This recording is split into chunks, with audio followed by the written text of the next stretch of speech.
नमस्कार दोस्तों, स्वागत है आपका अपने tube channel GK Q Niranjan में। आशा करता हूँ कि आप सब बढ़िया और स्वस्थ होंगे। आज आपके लिए लाऊं कुछ नया टॉपिक से संबंधित जीके प्रश्न। आज का हमारा टॉपिक है सामान्य ज्ञान संबंधित टॉप प्रश्न। तो सामान्य ज्ञान से संबंधित जीके प्रश्न के बारे में आज का हमारा सामान्य ज्ञान का दूसरा सीरीज है। आज आपके लिए लाऊं कुछ इम्पोर्टेंट क्वेश्चन। अगर आप किसी भी एग्जाम की तैयारी कर रहे हैं तो यह वीडियो आपके लिए बहुत इंपॉर्टेंट होने वाली है। तो ज़्यादा समय ना लेते हुए आज के हम वीडियो को स्टार्ट करते हैं। चलिए, आज का हमारा पहला क्वेश्चन है, भारत में सती प्रथा को कब प्रतिबंधित किया गया। तो क्वेश्चन पूछ रहा, भारत में सती प्रथा को कब प्रतिबंधित किया गया। तो इसका आंसर जो होगा बी 1829। हाँ दोस्तों, 1829 में सती प्रथा को प्रतिबंधित किया गया। सॉरी, यहाँ पे थोड़ा टाइपिंग में गलती है। 1800 याद रखिएगा, 1825 से 1825 में सती प्रथा को प्रतिबंधित किया गया था। आगे चलते हैं। अगला प्रश्न है, विधान परिषद की सदस्यता के लिए न्यूनतम आयु क्या है। विधान परिषद के अगर सदस्य बनना चाहता है कोई, तो उसको कम से कम कितनी आयु की जरूरत पड़ती है, कितनी आयु होनी चाहिए। तो इसका आंसर होगा ऑप्शन बी 30 वर्ष। हाँ दोस्तों, विधान परिषद की सदस्यता के लिए न्यूनतम आयु कम से कम 30 वर्ष होनी चाहिए। अगला प्रश्न की तरफ चलते हैं। अगला प्रश्न है, कौन सा देश एक दलीय प्रणाली अपना रहा है। ऐसा कौन सा देश है जो एक दलीय प्रणाली अपना रहा है। तो इसका आंसर होगा ऑप्शन डी चीन। हाँ दोस्तों, चीन जो है वह एक दलीय प्रणाली अपना रहा है और अपनाता रहेगा, ऐसा लगता है। आगे चलते हैं। अगला प्रश्न है, सती प्रथा की भर्त्सना करने वाला कौन था। सती प्रथा की भर्त्सना करने वाला कौन था। तो इसका आंसर होगा ऑप्शन सी अकबर। अकबर जो थे, इन्होंने ही सती प्रथा की भर्त्सना करे थे। आगे चलते हैं। अगला प्रश्न है, खारी नदी जिस अपवाह तंत्र का अंग है वह है। खारी नदी किस अपवाह तंत्र का अंग है, इसमें हमें बताना है। तो इसका आंसर होगा ऑप्शन डी बंगाल की खाड़ी। खारी नदी जो है वह बंगाल की खाड़ी अपवाह तंत्र का अंग है। आगे चलते हैं। अगला प्रश्न है, विश्व बैंक का मुख्यालय कहाँ है। विश्व बैंक, आप तो विश्व संगठन तो सुनेंगे, विश्व स्वास्थ्य संगठन, बहुत सारे विश्व व्यापार संगठन, तो ऐसे ही विश्व बैंक है। तो विश्व बैंक का मुख्यालय कहाँ स्थित है, यह कहाँ पर है। तो इसका आंसर होगा ऑप्शन बी वाशिंगटन। वाशिंगटन में विश्व बैंक के मुख्यालय स्थित है। आगे चलते हैं। अगला प्रश्न है, निम्नलिखित में से क्या स्फीतिकारी मूल्य वृद्धि का परिणाम है। तो इसका आंसर होगा ऑप्शन डी यह सभी। आर्थिक विषमताओं में वृद्धि, भुगतान संतुलन पर प्रतिकूल प्रभाव, विकास में बाधा, ये तीनों जो है यह अस्फीतिकारी मूल्य वृद्धि का परिणाम है। आगे चलते हैं।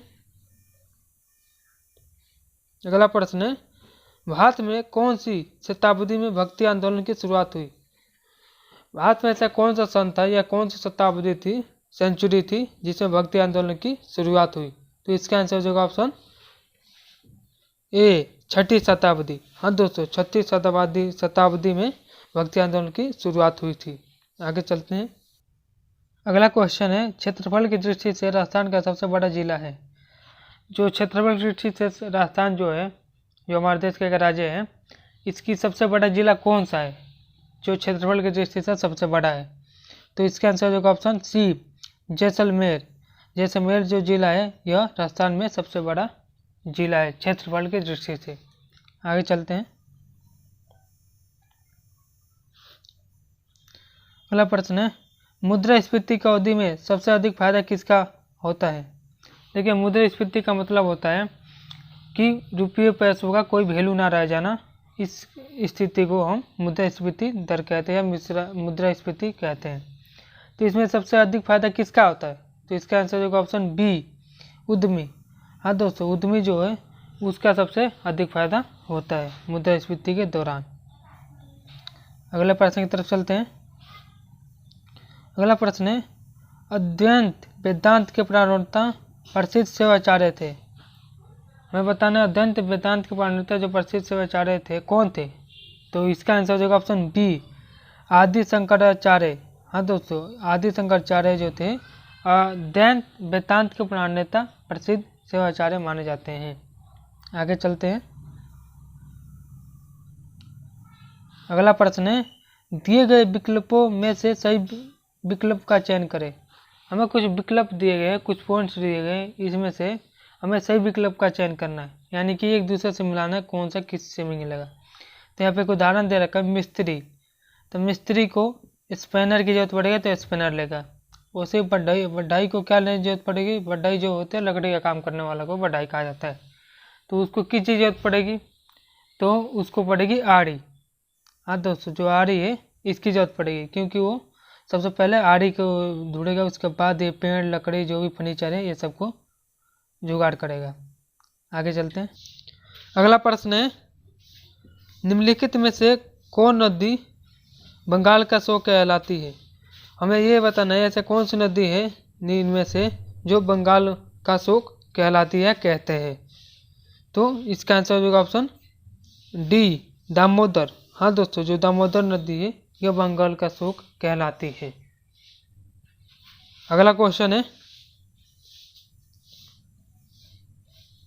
मुद्रापूर्ति को कम करके मुद्रास्फीति को रोकने की प्रक्रिया कहलाती है। मुद्रापूर्ति को कम करके मुद्रास्फीति को रोकने की प्रक्रिया कहलाती है, क्या कहलाती है? तो इसका आंसर होगा ऑप्शन सी, विस्फीति। विस्फीति कहलाती है, याद रखिएगा। आगे चलते हैं। अगला प्रश्न है, निम्नलिखित में से कौन सा देश आसियान सदस्य नहीं है? आसियान सदस्य दक्षिण एशियाई संगठन, राष्ट्र संगठन द्वारा बनाया गया एक संगठन है, जिसको हम आसियान के नाम से जाने जाते हैं। तो हमें यह बताना है ऐसे इसमें से कौन सा देश है जो कि आसियान सदस्य का सदस्य नहीं है। तो इसका आंसर होगा ऑप्शन बी, चीन। हाँ दोस्तों, जो चीन है वो आसियान सदस्य नहीं है। आगे चलते हैं। अगला प्रश्न है, दिए गए विकल्पों में से सही विकल्प का चयन करें। हमें कुछ विकल्प दिए गए, कुछ पॉइंट्स दिए गए, इसमें से हमें एक दूसरे से सही मिलान करना या बताना है इसके जगह पर क्या आएगी। तो पहला दे रखा है, हमें विकल्प दे रखा है मछली, जैसे गलफड़ा, जैसे मछली जो है गलफड़ा से सांस लेती है, ठीक है, उसका गिल्स होता है, गिल्स से सांस लेती है। वैसे मानव किससे सांस लेता है? इससे समझ आ रहा है मानव किससे सांस लेगा? तो इसका आंसर होगा ऑप्शन डी, नाक। हाँ दोस्तों, मानव लेता है नाक से, यानी कि हम मनुष्य जो है नाक से सांस लेते हैं, जबकि मछली लेती है अपने गिल्स से, याद रखिएगा। आगे चलते हैं। अगला प्रश्न है, कृति स्तंभ तथा कुलभंग गद्य प्राशस्त्य की रचना किसने की थी?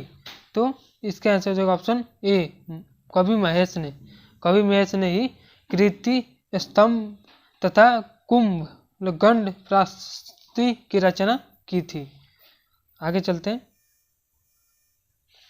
अगला प्रश्न है हमारा, ओजोन परत के संरक्षण का अंतर्राष्ट्रीय दिवस कब मनाया जाता है? ओजोन परत जो है इसके संरक्षण का अंतर्राष्ट्रीय दिवस कब मनाया जाता है? ओजोन परत आप जानते होंगे, जो हमारे पृथ्वी के एक ऊपर लेयर होती है जो हमें सूरज की किरणों से बचाती है। तो इसके लिए अंतर्राष्ट्रीय संरक्षण दिवस मनाया जाता है। तो यह कब मनाया जाता है? तो इसका आंसर होगा ऑप्शन बी, 16 सितंबर। हाँ दोस्तों, 16 सितंबर को यह मनाया जाता है। आगे चलते हैं। अगला प्रश्न है, भारतीय कृषि क्षेत्र में अधिक उपज वाली कार्यक्रम कब शुरू किया गया था? देखिए, कृषि क्षेत्र को प्राथमिक क्षेत्र भी कहा जाता है। तो इसमें अधिक उपज वाली कार्यक्रम जब शुरू किया गया था वो किस वर्ष किया गया था, कि कब किया गया था? तो इसका आंसर होगा ऑप्शन सी, वर्ष 1966, 1966 में इसकी शुरुआत हुई थी। आगे चलते हैं। अगला प्रश्न है, निम्नलिखित में से किसको डेजर्ट फॉक्स कहा जाता है? हमें बताना है इसमें से किसको डेजर्ट फॉक्स कहा जाता है। तो इसका आंसर हो जाएगा option B, General Eisenhower. General Eisenhower जो है इनको ही डेजर्ट फॉक्स कहा जाता है। आगे चलते हैं। अगला प्रश्न है, निम्नलिखित में से कौन सा कृषि का विलक्षण नहीं है? हमें बताना है इसमें कुछ 4 ऑप्शन में से कि ऐसा कौन सा भारतीय कृषि का विलक्षण नहीं है निम्न में से। तो इसका आंसर हो जाएगा ऑप्शन डी, बड़े फार्मों का आधिक्य। बड़े फार्मों का आधिक्य जो है यह हमारे भारतीय कृषि का विलक्षण नहीं है, क्योंकि यह विदेशों में इस तरह की फार्मिंग की जाती है, ये तरीके अपनाए जाते हैं। आगे चलते हैं। अगला प्रश्न है, किस यूरोपीय राजमर्मज्ञ को आर्यन चांसलर कहा जाता है?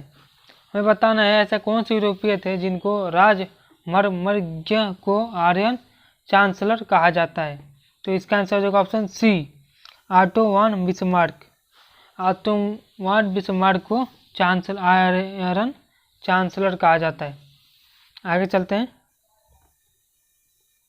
अगला प्रश्न है, द्विवेद का युद्ध कब हुआ था? द्विवेद का युद्ध कब हुआ था ये बताना है। तो इसका आंसर हो जाएगा ऑप्शन बी, 1582 ईसा पूर्व में। ईसा में जो 1582 सन 5082 में ईसा पूर्व में एडी में इसकी युद्ध हुई थी। आगे चलते हैं।